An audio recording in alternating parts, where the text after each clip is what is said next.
जी बच्चों, स्वागत है आप सभी का मेक साइंस इजी के अंदर। आज हम पढ़ेंगे इलेक्ट्रोस्टैटिक्स। सबसे पहली बात, इलेक्ट्रोस्टैटिक्स का मतलब क्या होता है। Electro means electron and electric charge, static means stationary और S means study. Electric charge की स्टडी करना जब वो स्टेशनरी है, वही तो इलेक्ट्रोस्टैटिक्स कहलाता है। इलेक्ट्रोस्टैटिक फिजिक्स की वो ब्रांच है जो कि रेस्ट पे इलेक्ट्रिक चार्ज को स्टडी करती है। इलेक्ट्रिक चार्ज क्या होता है? The property of electron and proton due to which exert force on each other. Electron और प्रोटॉन की वो प्रॉपर्टीज की वजह से ये एक दूसरे के ऊपर क्या करते हैं? फोर्स एक्सर्ट करते हैं। उसी को इलेक्ट्रिक चार्ज कहते हैं। इलेक्ट्रिक चार्ज दो टाइप का हो सकता है, पॉजिटिव और नेगेटिव। प्रोटॉन पे पॉजिटिव चार्ज होता है, इलेक्ट्रॉन पे नेगेटिव चार्ज होता है, सबको पता है। हाँ, इलेक्ट्रोस्टैटिक्स की अगर किसी ने डेफिनेशन लिखनी हो भाई पेपर बेस पे या वैसे, तो लिख सकते हैं आप कि electrostatic means static electricity which involve study of electric charge at rest. अब इलेक्ट्रिक चार्ज कैसे यूनिट होती है? कॉलम, और सीजीएस यूनिट होती है स्टैट कॉलम। जो एक एटम होता है वो न्यूट्रल होता है। अब न्यूट्रल क्यों होता है? ड्यू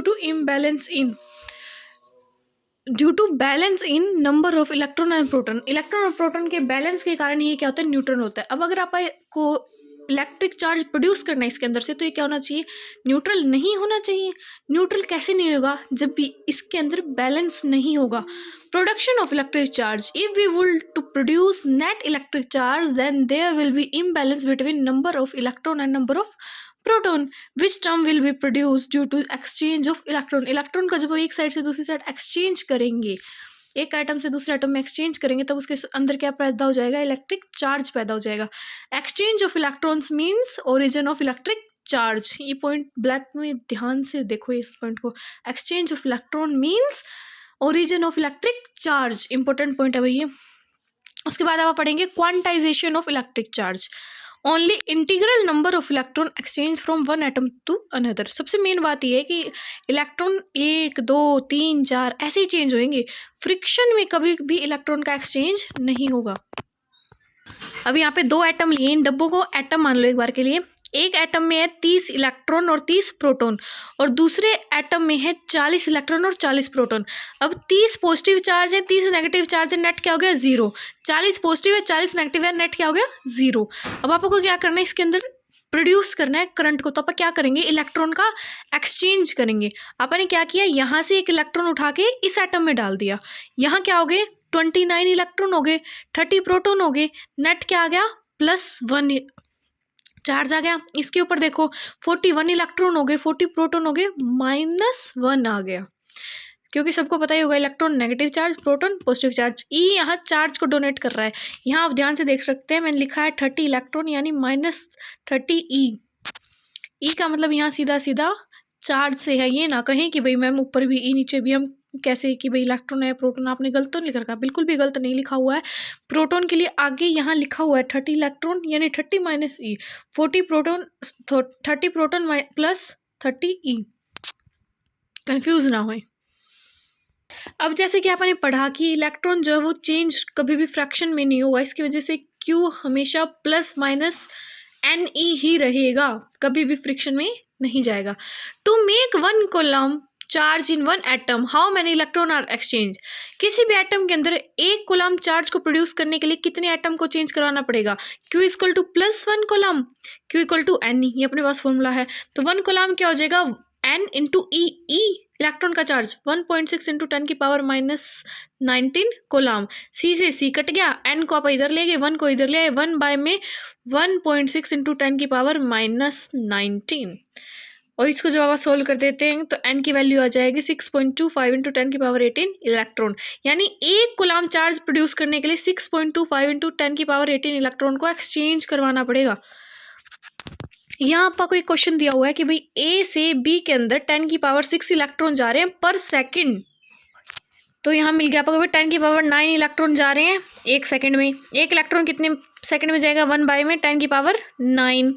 तो एक का यहाँ अपन ने जब ऊपर सोल्व किया था, देखो N को अपन कितना निकाला था? 6.25, यानी 1 कूलम चार्ज के लिए कितना लगेगा? 1 बाय में 10⁻9 × 6.25 × 10। समझ आया या नहीं आया? पहली बात देखो, इन्होंने हमें बोला कि 10⁻9 इलेक्ट्रॉन चेंज हो रहे हैं 1 सेकंड के अंदर, एक्सचेंज हो रहे हैं 1 सेकंड के अंदर। तो एक इलेक्ट्रॉन कितने में चेंज होएगा? 1 बाय में 10⁻9।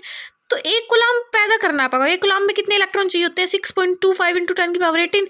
तो ये कितनी देर में एक्सचेंज होंगे? 1 बाय में 10⁻9 9 इंटू में इतना कर देंगे तो अपना आंसर आ जाएगा, और अपना आंसर ये आ गया 6.25 into 10⁹ second equal to 1 coulomb charge produce. अगली बात, इलेक्ट्रॉन के अपन ये तो जान ही लिया कि भाई क्या फ्रिक्शन में कभी प्रेजेंट नहीं होंगे, तो इनको ऐड करना क्या है, एल्जेब्रिकली आप इसको आसानी से ऐड कर सकते हैं।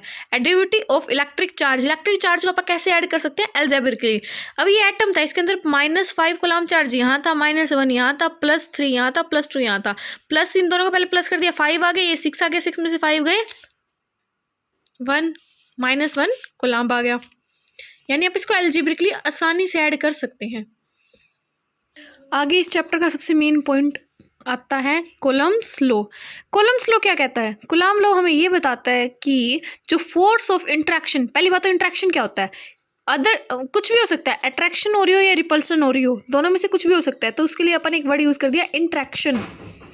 According to this law, force of interaction is directly proportional to product of their charge and inversely proportional to square of their separation between them. अपने पास देखो दो एटम है A, B, इन दोनों के बीच का स्पेस क्या है R। हमें बोला कि भाई जो Q1 है और Q2 है, इन दोनों का प्रोडक्ट बाय में जो इनके बीच का गैप है उसका स्क्वायर क्या होगा, डायरेक्टली प्रोपोर्शनल होगा फोर्स ऑफ इंट्रैक्शन की। इन्होंने बोला कि जो फोर्स ऑफ इंट्रैक्शन है वो डायरेक्टली प्रोपोर्शनल है, पहली बात तो किससे, प्रोडक्ट ऑफ चार्जेस, ये Q1 है ये Q2 है, इन दोनों के प्रोडक्ट से, और इन्वर्सली प्रोपोर्शनल किससे है, जो ये R है इसके स्क्वायर से। Force directly proportional to Q1 Q2 and inversely proportional to 1/R2 आ गया। तो इसका फॉर्मूला बन गया force directly proportional to Q1 Q2 upon R²। अब प्रोपोर्शनल के साइन को हटाने के लिए आ गया कॉन्स्टेंट K, तो F इक्वल टू के Q1 Q2 upon R²। K की वैल्यू दी हुई है हमें 1/4 पाई इलेक्ट्रॉन नोड। K की वैल्यू क्या है, 1/4 पाई इलेक्ट्रॉन नोड, और इसकी भी वैल्यू क्या है, 9 इंटू 10 की पावर 9, 9 इंटू 10 की पावर 9। K क्या है, 1/4 पाई इलेक्ट्रॉन नोड या फिर 9 इंटू 10 की पावर 9। तो यहाँ आ गया भाई K की वैल्यू आ गई, उसके बाद सीधा ये आ गया Q1 Q2 अपॉन R² या 9 इंटू 10 की power 9 Q1 Q2 upon R²। इसके बाद आती है vector form of coulomb law, जो हम पढ़ेंगे नेक्स्ट वीडियो में। जुड़े रहिएगा। आज के लिए बस इतना ही, धन्यवाद।